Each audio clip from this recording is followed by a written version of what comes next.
Hello friends, welcome to my channel Sandhya's tutorial. In this video we are discussing about meaning of expenditure and its types. Expenditure means any type of payment made for the purpose of acquiring any asset, goods or services is called expenditure. There are three types of expenditure: capital expenditure, number two revenue expenditure, and number three deferred revenue expenditure. We will discuss in detail in this video. So now let us start this video. I hope you will understand all the points. If you understand all the points, then please like my video and don't forget to share this video to all your friends, and please don't forget to subscribe my channel. Thank you. Hello friends, तो चलिए start करते हैं हम अपना video. इस topic में हम पढ़ेंगे एक्सपेंडिचर के बारे में कि एक्सपेंडिचर का मतलब क्या है, इसका मीनिंग क्या होता है और ये कितने टाइप के होते हैं। एक्सपेंडिचर का पहले हम मीनिंग क्लियर कर लेते हैं। कहते हैं it means any disbursement of cash for the purpose of acquiring assets, goods और सर्विसेज इज कॉल्ड एक्सपेंडिचर। तो इसका मतलब क्या है, कहते मान लीजिए आपने कोई भी खर्चा किया, वो खर्चा किस पर्पस से किया है, for acquiring of any asset, किसी भी एसेट या गुड्स को पाने के लिए आपने जो भी खर्चा किया वो एक्सपेंडिचर कहलाता है। डिसबर्समेंट ऑफ कैश भी यही होता है कि आपने जो भी खर्चा किया कैश में किसी चीज़ को एक्वायर करने के लिए, गुड्स को, किसी एसेट को परचेज करने के लिए जो भी आपने अमाउंट पे किया वो अमाउंट क्या कहलाता है, that amount is called expenditure. और हम क्या कह सकते हैं, any amount, any type of payment for the receipt of a benefit is called expenditure. कहते हैं आपने कोई भी पेमेंट की है, वो पेमेंट किस लिए की है, ताकि आपको बेनिफिट रिसीव हो सके। जो भी पेमेंट आपने की है किसी गुड्स को, सर्विस को पाने के लिए या किसी एसेट को पाने के लिए, और उससे क्या है कि जो हमें बेनिफिट रिसीव हो रहा है, वो पेमेंट किस लिए की जा रही है, किसी बेनिफिट को रिसीव करने के लिए, तो वो अमाउंट क्या कहलाएगा, that amount is called expenditure. Clear. अब हम देखते हैं इसकी कैटेगरीज, टाइप्स कौन कौन सी एक्सपेंडिचर की। How many types of expenditure are there are? Three types of expenditure. Number one capital expenditure, number two revenue expenditure and number three deferred revenue expenditure. तो तीन तरह के हमारे एक्सपेंडिचर होते हैं। सबसे पहले हम देखेंगे कैपिटल एक्सपेंडिचर। क्या होता है कैपिटल एक्सपेंडिचर? आपको पता है जितनी भी कैपिटल एसेट्स होती हैं वो सब कहाँ जाती हैं, वो जाती हैं बैलेंस शीट की एसेट साइड में, और जितने भी रिवेन्यू नेचर के सब खर्चे होते हैं वो हमारे जाते हैं P&L में। अब यहाँ हम बात कर रहे हैं कैपिटल एक्सपेंडिचर। तो जैसा कि नेम से ही क्लियर हो रहा है, कैपिटल एक्सपेंडिचर की कोई भी खर्चा जो हमने किया है, कोई भी अमाउंट पे किया है, कहाँ पर पे किया है, कैपिटल एसेट के ऊपर। Any expenditure which is incurred in acquiring, कहते मान लीजिए आपने किसी फिक्स्ड एसेट्स को पाने के लिए कोई जो भी खर्चा किया है वो कैपिटल एक्सपेंडिचर कहलाएगा। या फिर increasing the value of a fixed asset, आपने किसी फिक्स्ड एसेट की वैल्यू बढ़ाने के लिए जो खर्चा किया वो कहलाएगा कैपिटल एक्सपेंडिचर। जैसे आपने कोई एसेट खरीदी, उसको पाने में जो खर्चा किया वो कहलाता है कैपिटल एक्सपेंडिचर। या जैसे हमारी बिल्डिंग है, बिल्डिंग को मेंटेन करने के लिए जो भी आपने खर्चा किया वो भी कैपिटल एक्सपेंडिचर कहलाया जाएगा। फिक्स्ड एसेट के ऊपर जो भी आप अमाउंट पे कर रहे हो, जो खर्चा कर रहे हो, वो कहलाता है कैपिटल एक्सपेंडिचर। फॉर एग्जाम्पल, अब इन्होंने एग्जाम्पल दिए, कहते हैं अमाउंट स्पेंट ऑन परचेज, खर्चा किया जा रहा है किस चीज़ के ऊपर, या तो कुछ खरीदने के ऊपर किया जा रहा है, या इरेक्शन ऑफ अ बिल्डिंग, आपने बिल्डिंग की कोई मुरम्मत करवाई है, प्लांट एंड मशीनरी, ये सभी देखो फिक्स्ड एसेट्स हैं। बिल्डिंग फिक्स्ड एसेट है, प्लांट एंड मशीनरी भी फिक्स्ड एसेट है, और फर्नीचर भी हमारा फिक्स्ड एसेट है। तो जो भी अमाउंट हम पे कर रहे हैं वो फिक्स्ड एसेट्स के ऊपर पे कर रहे हैं, वो अमाउंट हमारा क्या कहलाएगा, कैपिटल एक्सपेंडिचर। अब ये जो खर्चा हम कर रहे हैं, तो कहते हैं जो इससे मिलने वाला बेनिफिट है वो एक साल के लिए ही नहीं बल्कि कई सालों के लिए हमें रिसीव होगा।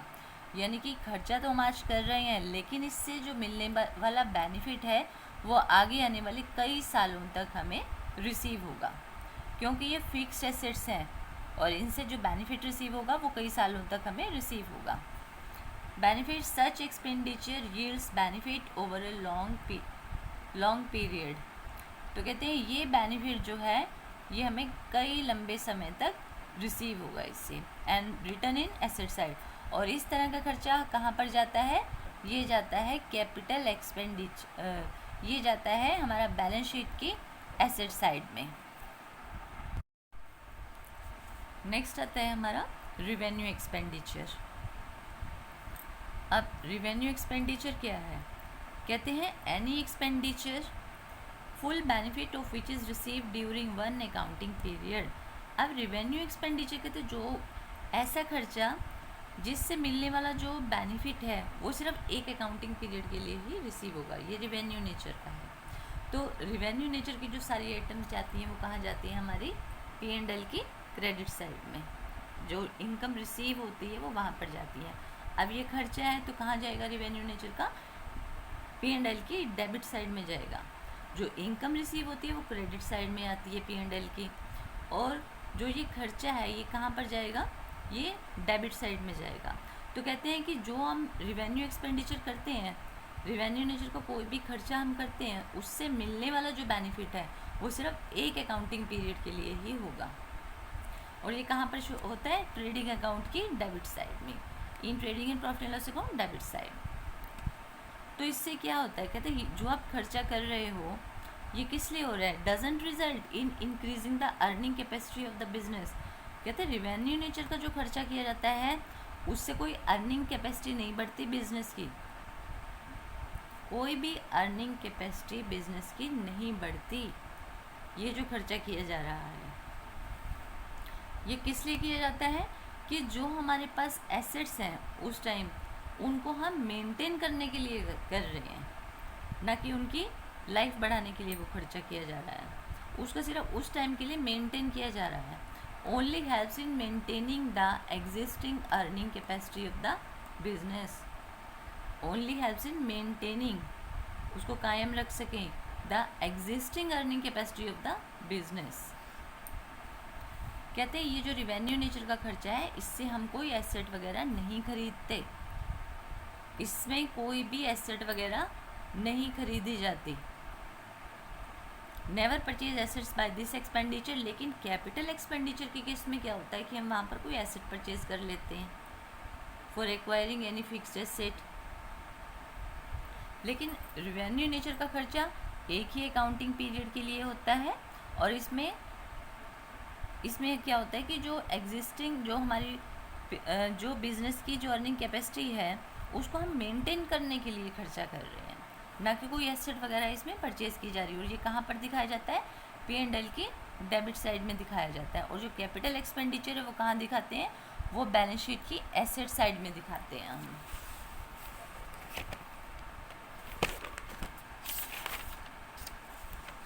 थर्ड आता है हमारा डेफर्ड रिवेन्यू एक्सपेंडिचर। आपको पता है ना 3 तरह के खर्चे होते हैं।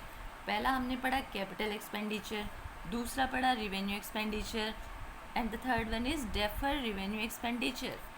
कहते हैं as a name suggest, deferred means postpone. Deferred का मतलब क्या होता है, जो हम पोस्टपोन कर देते हैं, कोई भी खर्चा जिसको हमने पोस्टपोन कर दिया, आगे आने वाले सालों तक ले लिया। डेफर्ड का मीन्स होता है पोस्टपोन। पोस्टपोन मतलब कि किसी काम को स्थगित करना, रोक देना, to leave something until a later time. अब क्या होता है डेफर्ड रेवेन्यू एक्सपेंडिचर, कहते हैं certain expenditure which are revenue in nature. इस तरह के जो खर्चे हैं वो रेवेन्यू होते हैं नेचर में, but the benefit will receive over a number of years. इससे मिलने वाला जो लाभ है वो उसी टाइम नहीं मिलता, उसी अकाउंटिंग ईयर में नहीं मिलता, बल्कि अगले जो आने वाले साल हैं उनमें हमें रिसीव होता है। तो ऐसा खर्चा जो होता है फिर हम डिवाइड कर देते हैं। पहले हम एस्टिमेट कर लेते हैं कि 3 साल या 4 साल में इसका बेनिफिट हमें रिसीव हो जाएगा, तो उस टोटल अमाउंट को हम उस टाइम से डिवाइड कर देते हैं। जैसे मान लीजिए हमने डिसाइड कर लिया कि 4 सालों में इसका बेनिफिट हमें रिसीव हो जाएगा, तो जितना भी खर्चा हुआ है उसको हम डिवाइड कर देंगे 4 से। तो जो हमारी इंस्टॉलमेंट आई है वो हर साल उस अमाउंट को हम P&L की डेबिट साइड में दिखाएंगे, और बाकी का जो अनरिटर्न ऑफ पोर्शन है वो अमाउंट हम कहाँ पर लेकर जाएंगे, बैलेंस शीट की एसेट साइड में दिखाएंगे।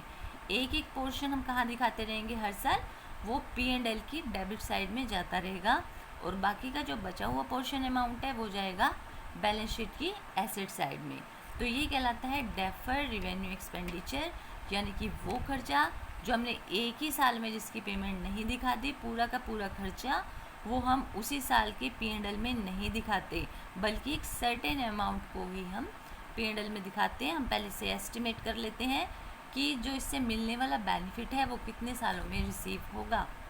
तो जितने सालों में रिसीव होता है उस टोटल अमाउंट को, जो खर्चे का अमाउंट है, उस अमाउंट को हम उन सालों से डिवाइड कर लेते हैं। तो एक एक पोर्शन हर साल हम P&L की डेबिट साइड में लिखते हैं, और बाकी का जो अमाउंट है वो जाता है हमारा बैलेंस शीट की एसेट साइड में। तो क्या कहते हैं डेफर्ड रेवेन्यू एक्सपेंडिचर के बारे में, certain expenditure which are revenue in nature, कहते हैं ऐसे खर्चे जो रेवेन्यू तो है नेचर में, but the benefit we receive over a number of years, लेकिन जो उनसे मिलने वाला लाभ है वो कई सालों तक मिलेगा, is known as deferred revenue expenditure. इसको हम कहते हैं deferred revenue expenditure. Benefit will receive between 3 to 7 years, इससे मिलने वाला जो लाभ है, जो हम खर्चा कर रहे हैं, इनसे मिलने वाला लाभ कहते हैं 3 से 7 साल के अंदर हमें रिसीव होता है। Whole amount will not transfer to debit side of profit and loss account of the current year. Current year के जो टोटल अमाउंट है इस खर्चे का, वो सारा का सारा अमाउंट हम उस साल यानी कि उस अकाउंटिंग ईयर में P&L में सारा का सारा अमाउंट नहीं दिखाएंगे, सिर्फ एक पोर्शन दिखाना पड़ेगा हमें P&L की डेबिट साइड में, लेकिन फुल अमाउंट को हम P&L में नहीं दिखाएंगे, बल्कि हमें एक पोर्शन ही दिखाना है, but spread over the number of years. जो हमने एस्टिमेट कर लिया कि इतने सालों में इसका लाभ मिल जाएगा, उस नंबर ऑफ ईयर्स के साथ टोटल एक्सपेंडिचर को हम डिवाइड कर लेंगे, for which the benefit will receive. Therefore, only a part of such expenditure transferred to profit and loss account of the current year। तो हर साल उस अमाउंट को जो हमने डिवाइड करके, टोटल अमाउंट को डिवाइड करके निकाला है, तो उसका जो एक पोर्शन है वो हर साल P&L की डेबिट साइड में जाता रहेगा, और बाकी का जो बैलेंस अमाउंट है वो हम बैलेंस शीट की करंट साइड पर दिखा देंगे। एंड अनरिटर्न ऑफ पोर्शन, जो बाकी का बच गया अमाउंट है वो कहाँ जाएगा, in balance sheet asset side, balance sheet की एसेट साइड में जाएगा। जैसे इन्होंने एक एग्जांपल से समझाया है, कहते for example if a firm spend ₹2 lakh on advertisement, अगर एक फर्म 2 लाख रुपया एडवर्टाइजमेंट पर खर्च करती है, किस चीज़ की advertisement, to introduce a new product in the market. मान लीजिए उसने मार्केट में कोई न्यू प्रोडक्ट को इंट्रोड्यूस किया है, उस प्रोडक्ट के लिए वो 2 लाख रुपये उसकी एडवर्टाइजमेंट करती है। तो कहते हैं ये जो 2 लाख रुपया खर्च किया जा रहा है, सारा का सारा आप उसी साल P&L में नहीं दिखाओगे, क्योंकि जो इससे मिलने वाला लाभ है, जो एडवर्टाइजमेंट वो कर रही है, वो अगले 3 या 4 सालों में उसको रिसीव होगा। It is estimated the benefit will last for 4 years, कहते ये एस्टिमेट कर लिया गया कि जो इससे मिलने वाला लाभ है वो अगले 4 सालों में रिसीव होगा। तो इस टोटल अमाउंट को, जो 2 लाख का एडवर्टाइजमेंट पर जो अमाउंट खर्च कर रही है कंपनी, उसको हम 4 से डिवाइड कर देंगे, क्योंकि कंपनी ने क्या एस्टिमेट किया कि इससे मिलने वाला जो लाभ है वो अगले 4 सालों में रिसीव होगा। तो इस टोटल अमाउंट को हम 4 से डिवाइड कर लेंगे। कितना अमाउंट आ गया, 50,000। तो हर साल जो 50,000 का अमाउंट है ये कहाँ ट्रांसफर होगा, P&L की डेबिट साइड में, और जो अमाउंट 2 लाख में से 50,000 को लेस करने पर 1.5 लाख का अमाउंट बचा, वो कहाँ चला जाएगा, वो जाएगा हमारा बैलेंस शीट की एसेट साइड में। इसी तरह से हर साल 50,000 का अमाउंट हम P&L की डेबिट साइड पर ले जाते रहेंगे, जब तक ये पूरा राइट ऑफ नहीं हो जाता।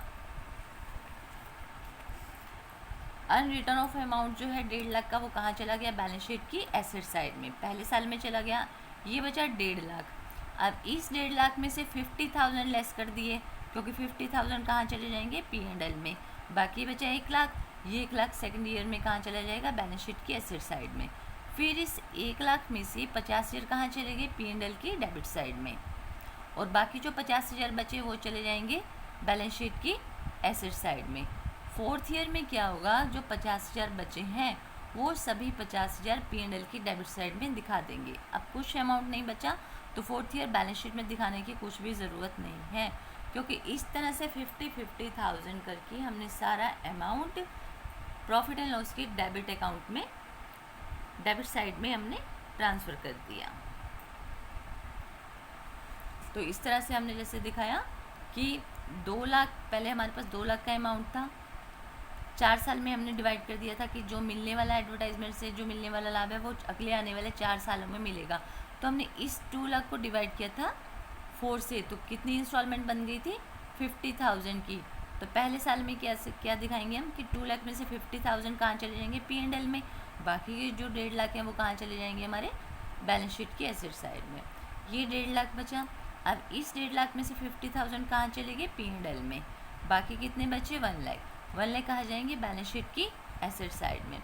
फिर ये 1 लाख बचा, 1 लाख में से 50,000 कहाँ चले गए P&L की डेबिट साइड में, बाकी बचे 50,000, ये कहाँ जा रहे हैं बैलेंस शीट में। अब ये 50,000 जो हैं ये लास्ट के 4th ईयर में कहाँ पर ट्रांसफ़र हो जाएंगे, ये P&L की डेबिट साइड में। बैलेंस कुछ भी नहीं बचा, 2 लाख रुपए बिल्कुल हमने 50,000 करके P&L में ट्रांसफ़र कर दिए। 4th ईयर में कुछ अमाउंट नहीं बचा, इसलिए बैलेंस शीट में कोई भी अमाउंट ट्रांसफ़र नहीं होगा। तो इस तरह से हम करते हैं डेफर्ड रेवेन्यू एक्सपेंडिचर की एंट्री। जो भी हमें डेफर्ड रेवेन्यू एक्सपेंडिचर दिखाना होता है वो हम इस तरह से दिखाते हैं। एंट्री कहाँ कहाँ जाती है, एक तो P&L की डेबिट साइड में जाएगी और बाकी अमाउंट जाता है हमारा बैलेंस शीट की एसेट साइड में। होप करती हूँ कि आपको कैपिटल एक्सपेंडिचर, रेवेन्यू एक्सपेंडिचर और डेफर्ड रेवेन्यू एक्सपेंडिचर क्या होता है ये पॉइंट क्लियर हो गए होंगे। तो फ्रेंड्स, अगर आपको मेरे ये पॉइंट्स क्लियर होते हैं तो प्लीज़ मेरी वीडियो को लाइक कीजिए और मेरे चैनल को सब्सक्राइब करना ना भूलें। Thank you. मिलते हैं हम अब एक अगली वीडियो में।